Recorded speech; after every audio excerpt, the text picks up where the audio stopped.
Come by here, good Lord, come by here. Come by here, good Lord, come by here. Come by here, good Lord, come by here. Singing, oh Lord, come by here. Say, come by here, good Lord, come by here.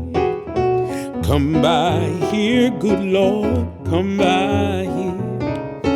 Come by here, good Lord, come by here.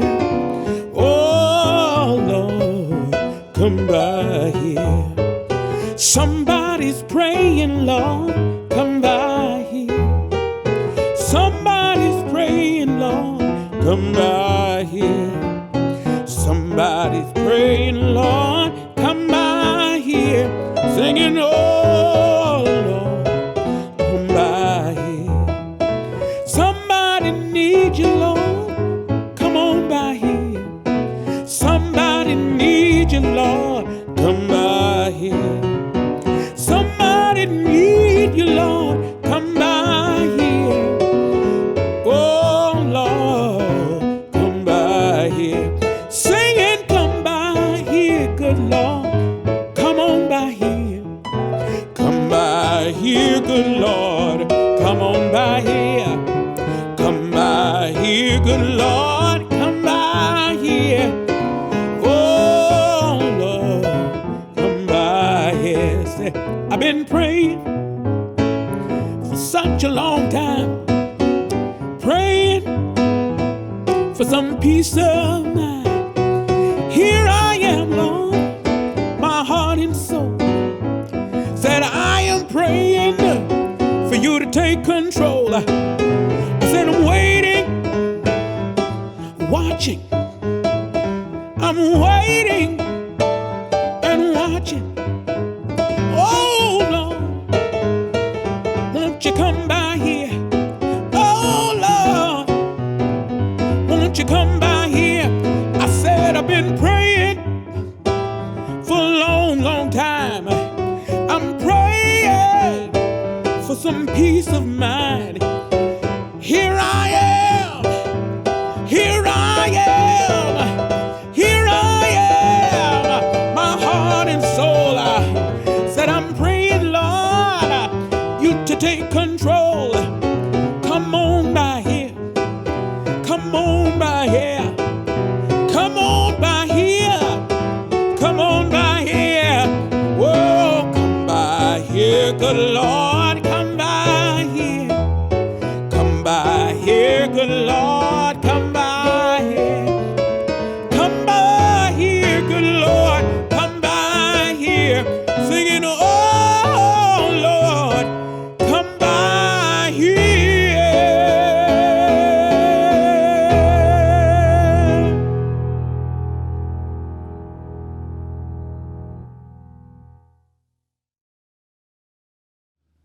Good morning, First Covenant Church. I am Bruce Balgaard, the Director of Worship here at First Covenant Church, and it is Sunday, January 23rd at 10 a.m. If you haven't heard, I mean, you figured it out by now. Big news is that we're moving back to 10 a.m. We've heard your cries for sleep, and we have responded. And we know that that there are some Viking games in the fall that we'll have to figure out what we're going to do when we get there. But that's about 6 to 8 different events, and we didn't want to change the other 52 weeks of the year just for those half dozen events. And so until further notice, all things on Sunday morning will start at 10 a.m. Other than that, I want to give you just a quick update. Obviously, lots going on at First Covenant Church. And I just want to start off by saying thank you for being on yet another section of roller coaster ride with us as we figure out next steps. I wrote down a bunch of things, and I kept overwriting what I wanted to say today because there's lots to talk about.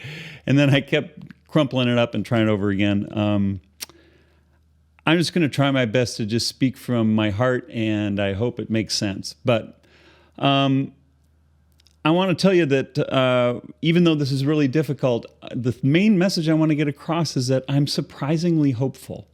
I've spent this time reaching out to community members that have loved and supported this ministry and me, and just checking up on them, seeing where they're at, just having conversations. The other thing that's fascinating is I've also reached out to my other friends that I've made throughout my 26 years of doing ministry, and just reached out beyond the walls of First Covenant Church and just see how other organizations are doing.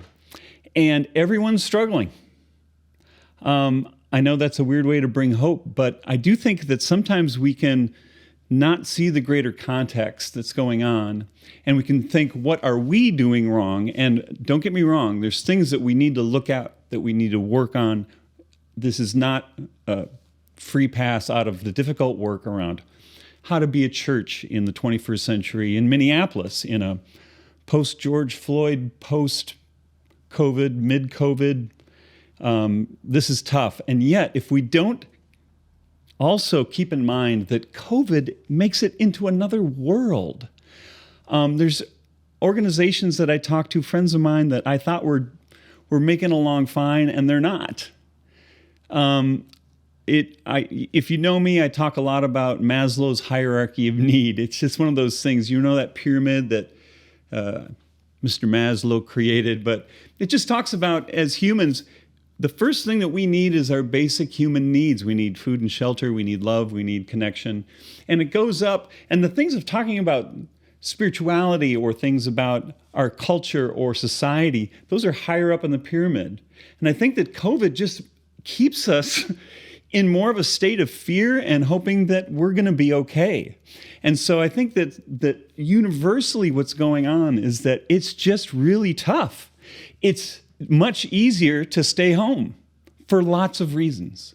And so, and I get it, we get it. And so we're just, me and the board, Brian Ogren, Steve Bosmans, we're all just doing a lot of listening, a lot of talking, a lot of wondering, and we have landed on some ideas of where to start that I also think are exciting. As you know, we're just doing online video, only online today. That'll be the same next week for January 30th. But then the staff and the board have come up with some ideas for February. And with that, we'll turn our attention now to Elle Harris, the chair of our leadership team, and she would like to say a few words. Elle, take it.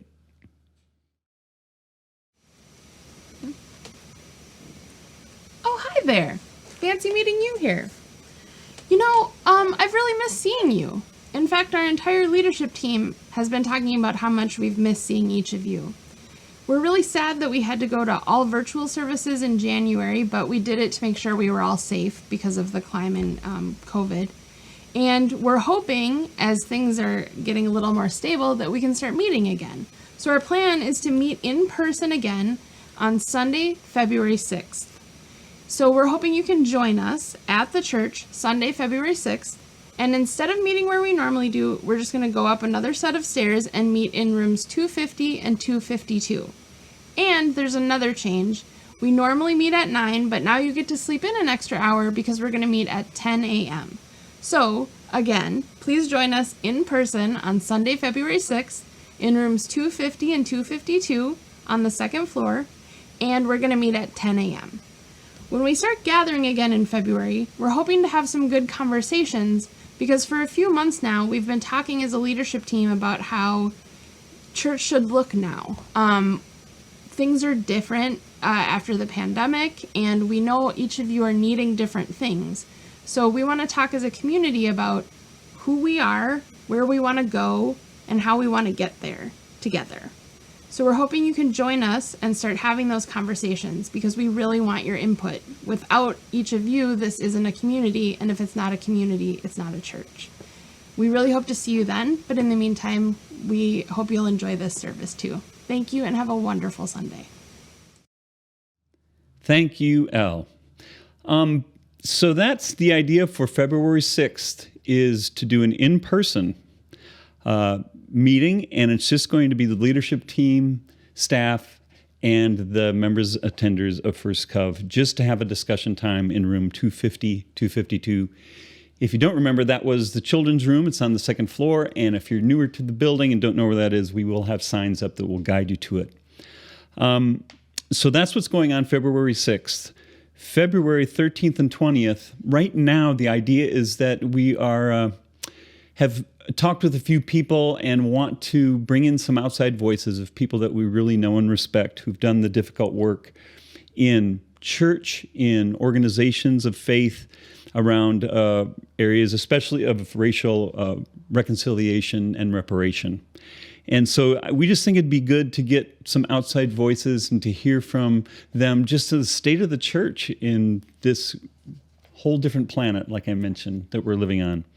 And we're hoping to do those in 250 and 252.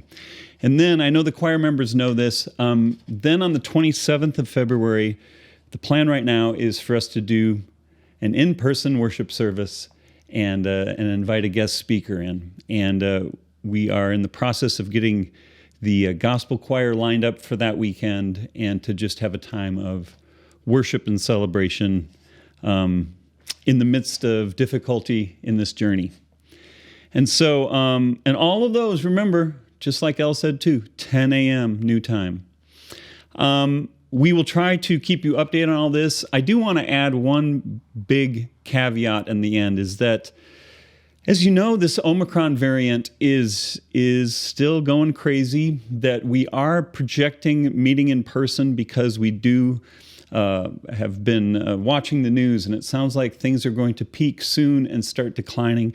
We also have heard your cries that it's really tough. The isolation is really tough.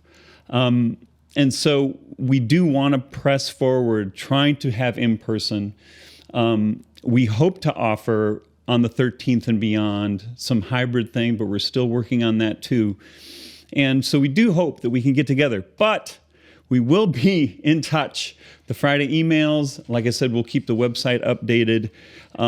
If Omicron once again or something else takes another difficult turn, we'll have to make some tough decisions. But right now, thank you for your patience, and thank you for your prayers and for your support.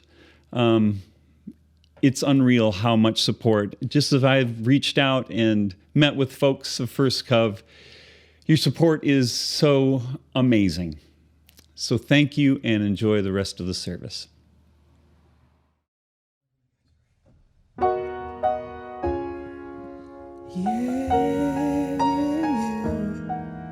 Oh, my.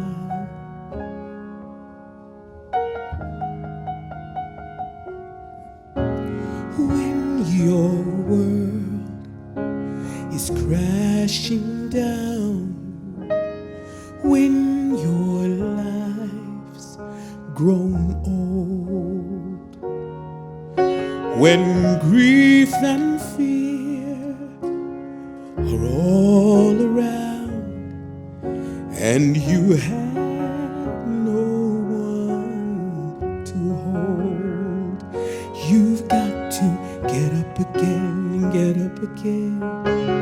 Dust yourself off and keep on trying. Get up again and get up again.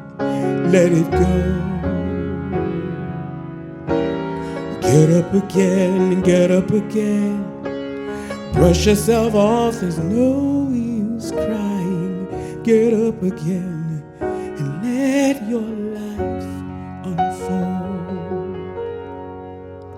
When your face is on the floor, and when your faith has grown thin,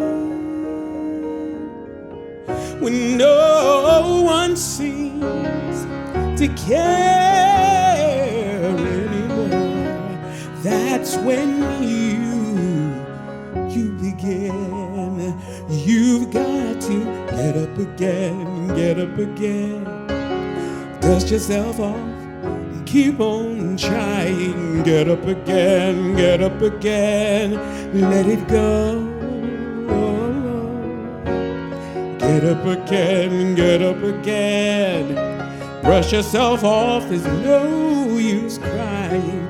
Get up again, let your life unfold.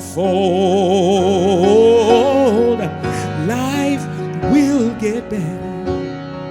You're down now, but you will see that in a matter of moments, you'll be up and you'll be free from the chains and the shackles that once held you down. And you'll see that love is all around. You've got to get up again, get up again. Dust yourself off and keep on trying. Get up again, and let it go. You gotta let the past go. You gotta get up again, get up again. Brush yourself off, ain't no use in crying. Get up again and let your life unfold.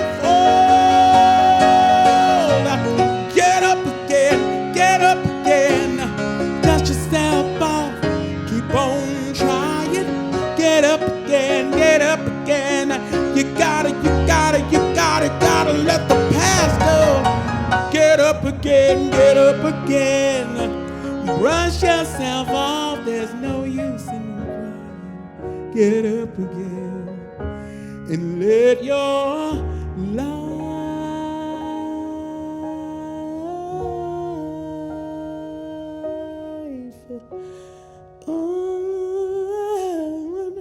unfold.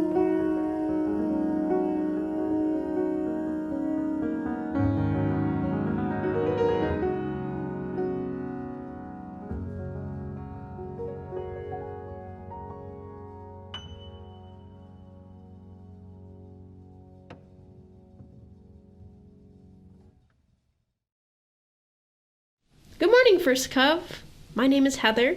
Welcome to our story moment, and welcome to my kitchen. It's really cold this weekend, so I'm currently roasting garlic, which both warms my kitchen up and is also a warm, soothing scent to have in the background for a little story time today. So, this week we're talking about a passage from Isaiah 40, where God is giving comfort to people, and it's saying that there are tough times, but don't you know that there are ways that God is caring for us? And one thing that I noticed as I was reading it is that there's a lot of references to nature in this passage, which made me think of a story that I think you will like. It is called Life, and it's by Cynthia Rylant and Brendan Wenzel. And this is a just short and comforting favorite that I love, that I hope you do too. So here we go, without further ado, Life.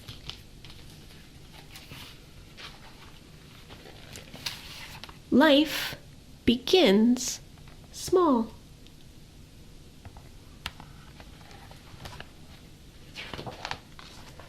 Even for the elephants.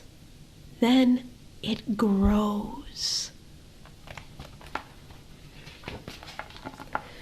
Beneath the sun and the moon.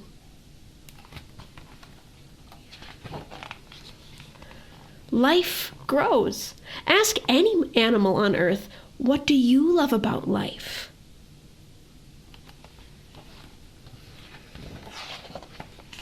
The hawk will say sky. The camel will say sand.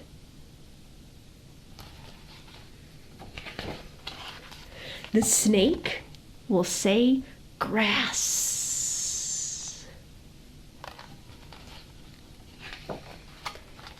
The turtle may remain quiet. It has seen much in its 100 years. But the turtle loves life. How could it not, with so much rain on its back?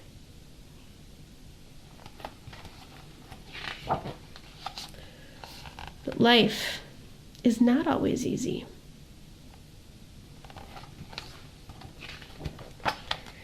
There will probably be a stretch of wilderness now and again.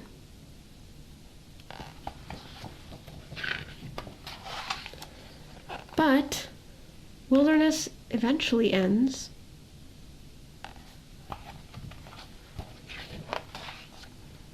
And there's always a new road to take. You can see our bird has made it very far from where it started. Remember this. In every corner of the world, there is something to love.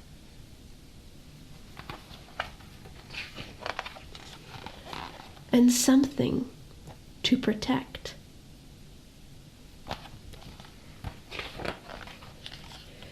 And if one day it seems nothing beautiful will ever come your way again,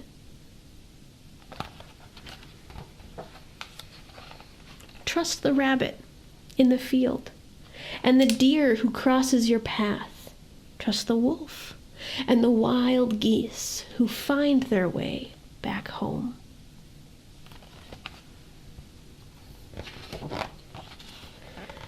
All these know something about life, that everything is changing.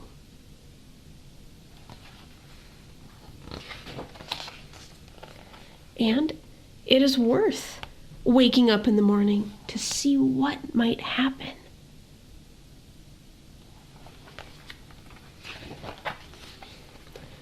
Because life begins small and grows. And that's the end.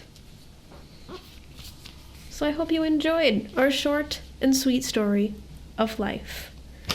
And I hope that this week you can find comfort even in the small things, even if it's seeing a bird out your window that you've maybe never seen before, or stepping out in that cold and breathing a big puff of air just to see how far and big of a cloud you can make.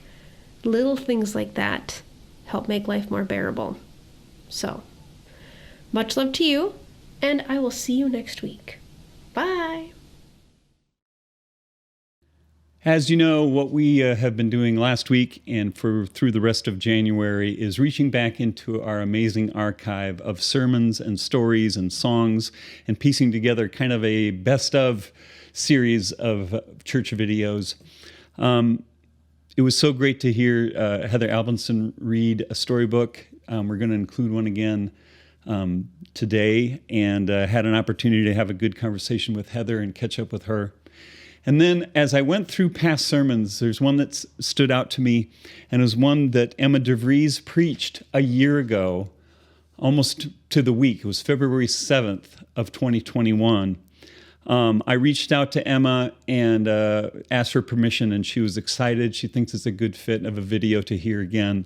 And it was just really great to reconnect with her. So thank you, Emma DeVries. If people are new to First Cov, Emma has been an amazing friend, member, and voice for us. She's preached regularly, and you're going to really enjoy hearing from Emma DeVries.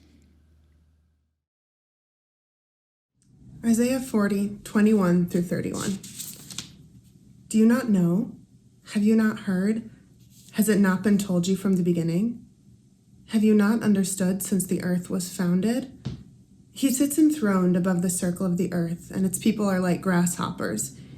He stretches out the heavens like a canopy and spreads them out like a tent to live in. He brings princes to naught and reduces the rulers of this world to nothing. No sooner are they planted, no sooner are they sown, no sooner do they take root in the ground than he blows on them, and they wither, and a whirlwind sweeps them away like chaff. To whom will you compare me, or who is my equal, says the Holy One? Lift up your eyes and look to the heavens. Who created all these? He who brings out the starry host one by one and calls forth each of them by name.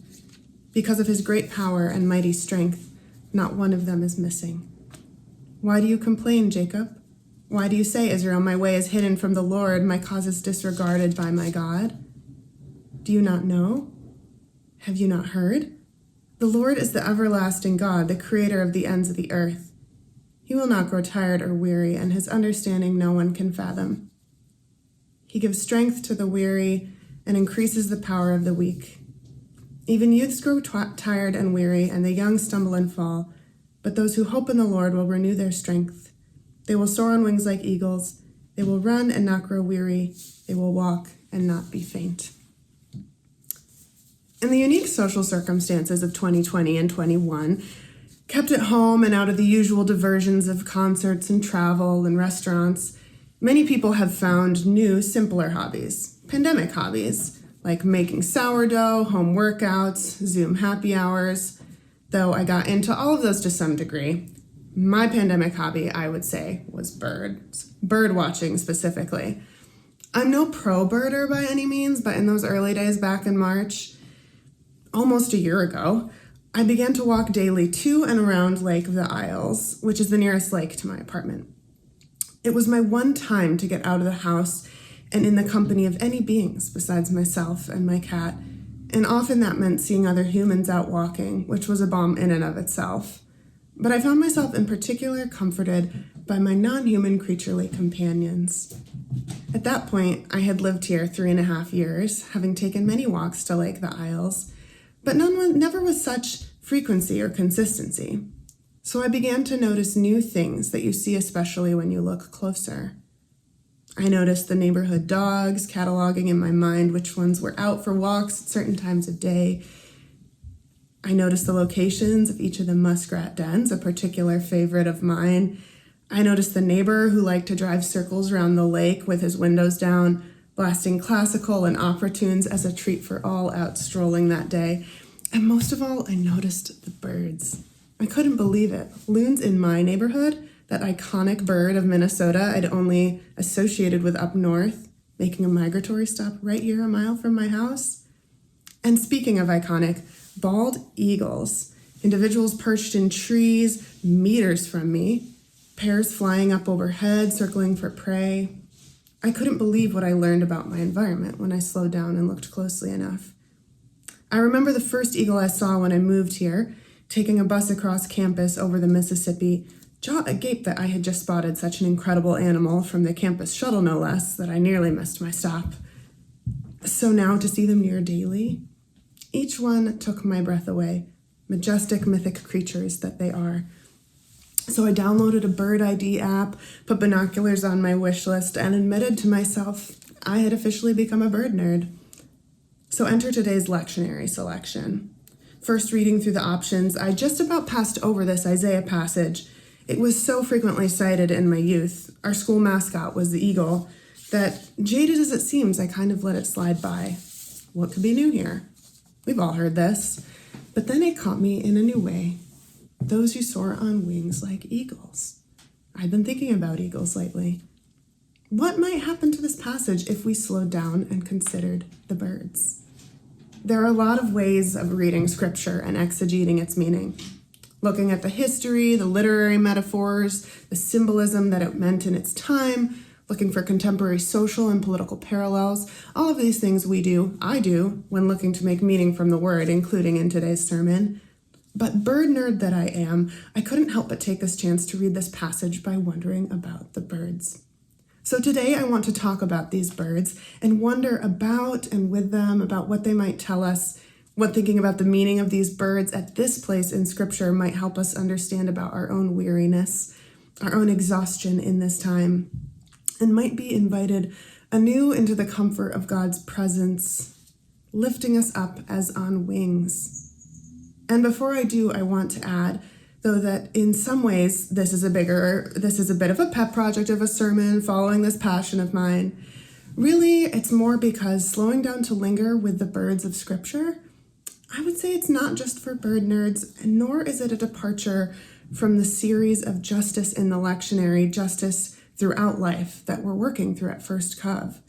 Because I believe we have so much to learn from our avian fellow creatures, and I think that actually listening to all of creation, actually seeing animals, not just as ancillary to the great drama of God's story, but as key beloveds of God, with wisdom and companionship on our spiritual journey, I think that's one way we can learn about and enact justice for all of God's creation.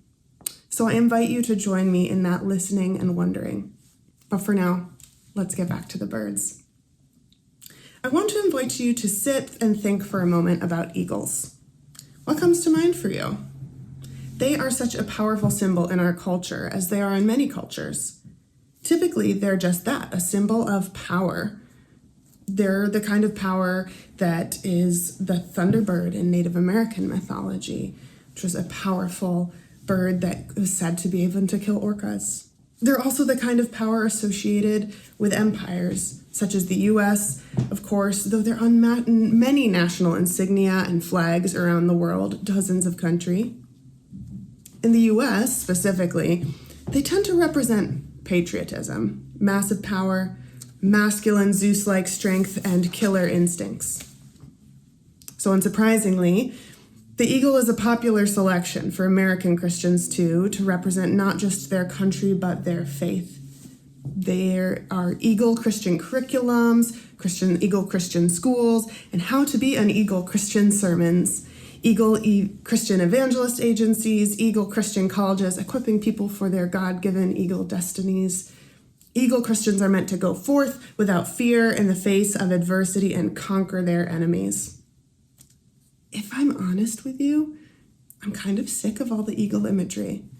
While I absolutely adore every eagle I see swooping over the lakes and rivers of our city, I get kind of annoyed when I see eagles elsewhere representing a vision of macho American ideals, such a departure from the beautiful imagery like thunderbirds. As I mentioned, in my high school, which was a Christian school, our mascot was the Eagles, and boy, did our track and field team run with that metaphor.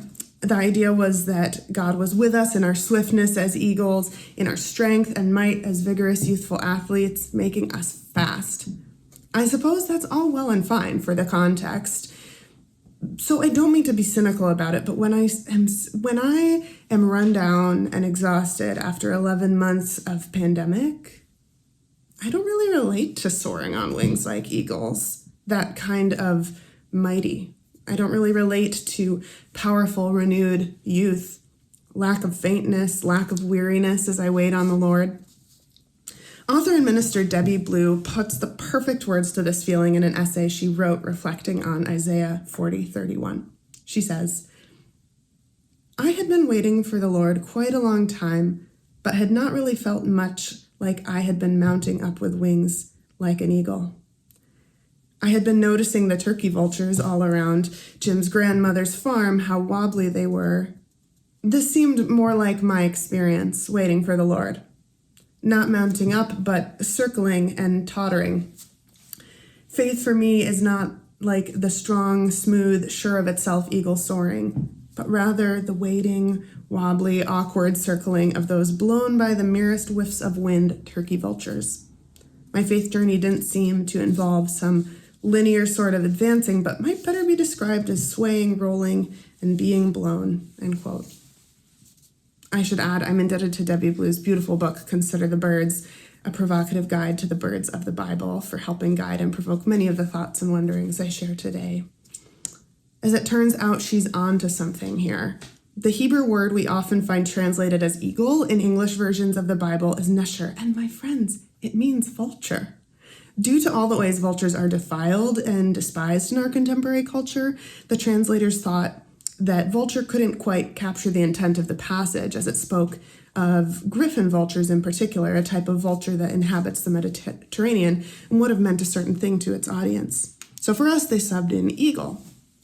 Our culture maligns vultures, in part because of their, what we could say is non-conventional beauty, you could say, and also largely due to the fact that they feed on dead animals, which, by the way, the ecologist in me says that's a crucial role they play in ecosystems to cleanse them of disease, but nevertheless, our culture has its revulsions. A group of vulture isn't called a flock, it's much more ominously awake. Yet many cultures over time have revered vultures. In ancient Egypt, they did not look upon vultures and see death and ruthless scavengers. They saw a great mother god, a huge protective, high-flying goddess whose enormous wingspan could encompass and enfold everything, quote. She was called Nekbet and referred to as, quote, the mother of mothers who existed from the beginning and gave birth to all that is.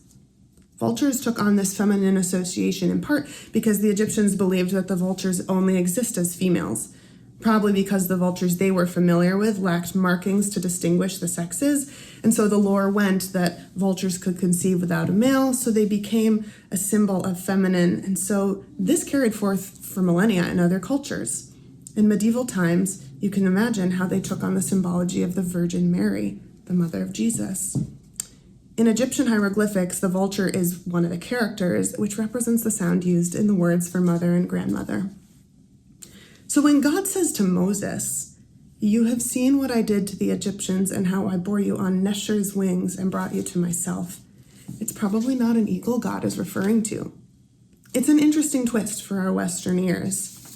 In light of this, I think it's really helpful to wonder what the promise of Isaiah means if those who hope in the Lord will renew their strength and soar on wings like vultures.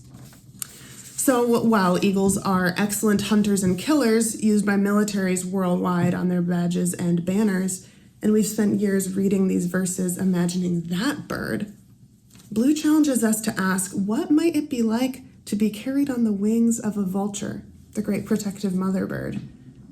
It's interesting to think about that think about the contrast in the flight patterns of eagles and vultures. Vultures' wings are huge, but not so individually powerful as eagles.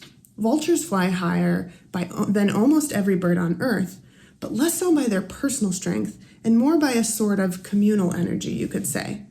The sun warms the ground, which in turn warms the air, and when it warms the ground unevenly, such as, say, you have a mountain, and on one side of the mountain you're getting sun, and on the other you're getting shade, there's this unevenness, and so the warm air expands, rises, and creates what is known as a thermal.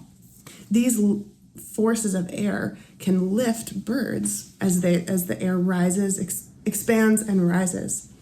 Eagles ride them too, but vultures truly make the most of them. Most birds stay below 500 feet. Vultures effortlessly glide up to 10,000 feet and beyond. Faith, Debbie Blue writes, is more like the vulture's communal circling than the eagle's powerful seizing, lifted by thermals rather than flying by the power of our individual wings.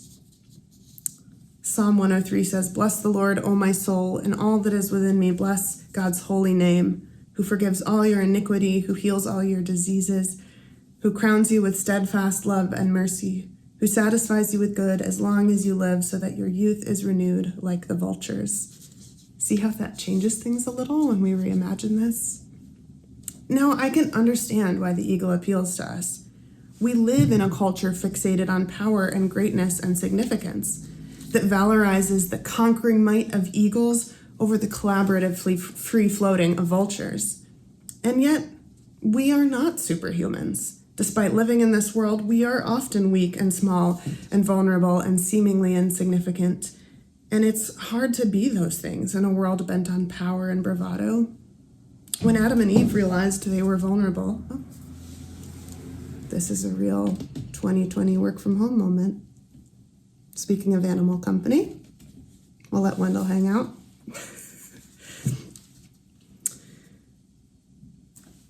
Lost my place. When Adam and Eve realized they were vulnerable, after all, they hid. We don't usually love or accept what is small and weak and vulnerable in ourselves or in other adults. You can see here, by the way, how quickly our inability to embrace weakness and vulnerability in ourselves creates society-level consequences for how we treat the mentally ill, the disabled, the traumatized. Yet, to embrace our vulnerability allows us to fully receive God among us. Those who wait for the Lord shall renew their strength. They shall mount up with wings like vultures. They shall run and not grow weary. They shall walk and not faint. In a culture and people that were expecting a mighty soldier, a conquering king, God comes in the form of a baby born to societal outcasts. When his disciples are arguing about who is the greatest, Jesus points to a child and says, to receive the kingdom of God, receive this child. Jesus points us towards embracing our vulnerability. Jesus' approach to the nation is the first shall be last and the last shall be first. Where our imaginations are limited by fantasies of power, the incarnation is a story of God coming to us as a baby, utterly weaponless, profoundly vulnerable. God comes not in power to save us, Blue points out, but in weakness. And so we learn in this love that we don't have to defend ourselves or protect ourselves or hide who we are. In Deuteronomy 32, like a vulture that stirs up its nest, that flutters over its young, spreading out its wings, catching them, bearing them on its pinions, the Lord alone did lead him. Now, I should pause here to make a disclaimer. If the eagle imagery helps you, this passage and imagery, after all, has been such a powerful and important part of uplifting hurting people and marginalized communities over the years. Don't let me take that from you. I'm not here to problematize the eagle in and of itself. It's an incredible creature, but I'm here to expand the imagery we have for God's aid, because so often when we are tired and weary, we don't identify with or find that powerful, purposeful soaring, but more like a wobbly, circling, coasting vulture. And I want to invite us to accept those parts of ourselves and those ways God shows up for us in our weakness. When we are wobbly and circling, and maybe even surrounded by death and decay like vultures. 11 months into a pandemic, I think many of us can relate to this energy. A friend of mine shared a tweet with me this week that said, "Today I told my therapist that the adrenaline I've been relying on for the past 10 months or so has kind of run out." He said he's been hearing that from like every other client this month, so if you're feeling that too, you're not alone. Yeah, that's it. So in all of this bird talk of vulnerability and weariness, I want to give us space to sit with and honor and acknowledge whatever vulnerable feelings may have surfaced or may be right there just below the surface. This passage is about being tired and weary. It's about feeling downtrodden and disregarded even by God in the face of the rulers of the world. And amid those things, the persistent assurance that in all of these things, God is with us and for us and never tires of collecting us in her wings like the protective mother vulture. Friends, beloveds of God, to you who are exhausted, to you who keep finding the strength to move through each day, or to those of you who barely do, to those of you who are soaring and to those of you who are wobbling and circling, the world offers itself to you. Lift up your eyes, as Isaiah says, and look to the heavens. Who created all these birds, all these stars, all these things we see?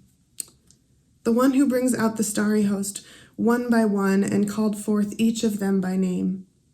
Because of God's great power and mighty strength, not one of them is missing. That same God whose individual loving care makes sure not a single star escapes their notice, in their loving care, they never cease to notice you. The Spirit of God who gives flight to the birds, propels the strength of the eagle, and lifts the vultures to soar on thermals, will renew your strength. You needn't find the strength on your own. I want to share one more story about the mighty eagle as we close today. In the 1960s, this most powerful superhero iconic bird, the bald eagle, was showing itself to be vulnerable. The widespread use of the pesticide DDT interfered with eagles' ability to produce calcium, so their eggs became tragically fragile, leading to many of them breaking and chicks not surviving. Not too long prior, there were hundreds of thousands of bald eagles in North America, but by 1963, there was only 417 nesting pairs in all of the lower 48 states combined. This emblem of strength was becoming weak. In 1962, The New Yorker began publishing segments of Rachel Carson's now famous Silent Spring, and people became aware for the first time of the cost of these synthetic pesticides, realizing that petrochemicals were decimating not only the bald eagle, but other bird populations too. It was called Silent Spring because spring now arrived without the heralding of bird songs. The public concern over these dying birds became a turning point, not only for eagles, but for the environmental movement's genesis itself. Over the next decade, the eagle was declared protected, DDT was banned, national wildlife refuges sprung up to provide habitat for nesting pairs of bald eagles, centers around the country worked hard to breed birds in captivity and release them to the wild, And by 1981, the population of bald eagles in the lower 48 had doubled. By 1993, there were 4,500 nesting pairs. By 1995, the threat was declared to be reduced, and in 2007, the federal government officially removed the bald eagle from the endangered species list. These days, they are everywhere. Now that is a national symbol I could get behind, not for its strong killing instincts, but as a symbol of what we can do when we work together, pulling together to bring something back from extinction. Debbie Blue writes, quote, "We did not revile the eagle for its emerging vulnerability. Instead, we came together to nurture it." When we come together and let ourselves be moved by vulnerability, a lot of good can happen. Sometimes, it turns out, the renewing strength of the Lord shows up through one another as we extend care and generosity that the vulnerable among us might thrive and soar once again. So yes, hope in the Lord, but also be the hope for one another, so that like the soaring eagles or wobbling vultures, we might run and not grow weary, walk and not be faint. Would you pray with me? God who sees us, bear us on your wings, flutter over your young. Catch us, O God, for we are weary. Be the thermals that lift us, the pinions that carry us, that we might carry one another too. Amen.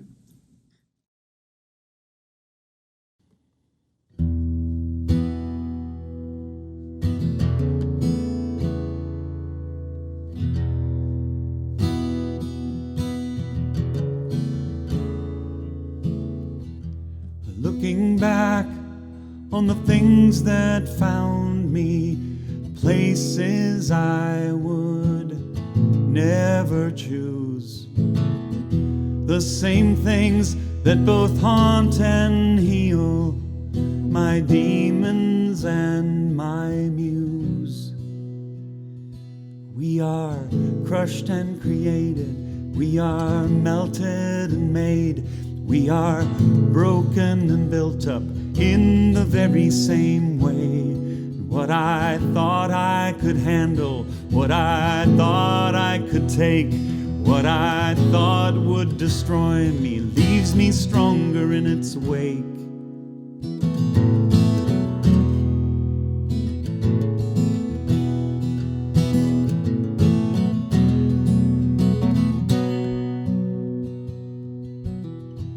There are times that I'd underestimated both the grief and goodness found in something new.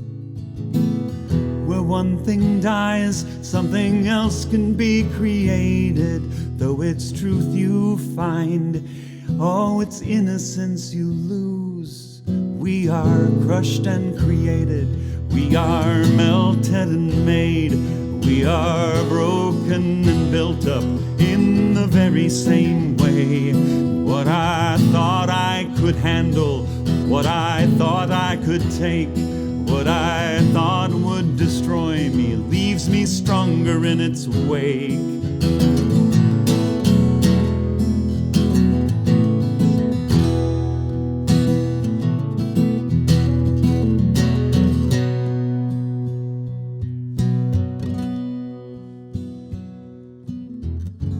It's not the me that I started with. My friends say my eyes are brighter. It's not the me that I started with. I'm freer, and I'm wiser, and I'm stronger. We are crushed and created, we are melted and made, we are broken and built up in the very same way. And what I thought I could handle, what I thought I could take, what I thought would destroy me, leaves me stronger in its wake. Oh, we're crushed and created, we're melted and made, we are broken and built up in the very same way. What I thought I could handle, what I thought I could take, destroy me, leaves me stronger in its wake.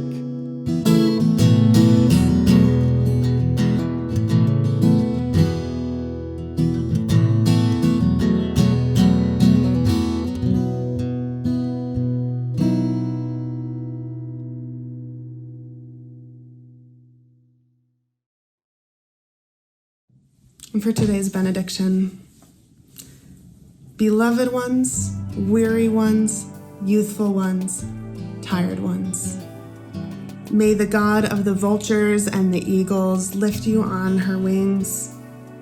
May you, like the vulture, embrace the power of vulnerability and community in you and in others. May we nurture the vulnerable among us, and in so doing find the strength of the Lord, so we might run and not grow weary, walk and not be faint. Go in peace.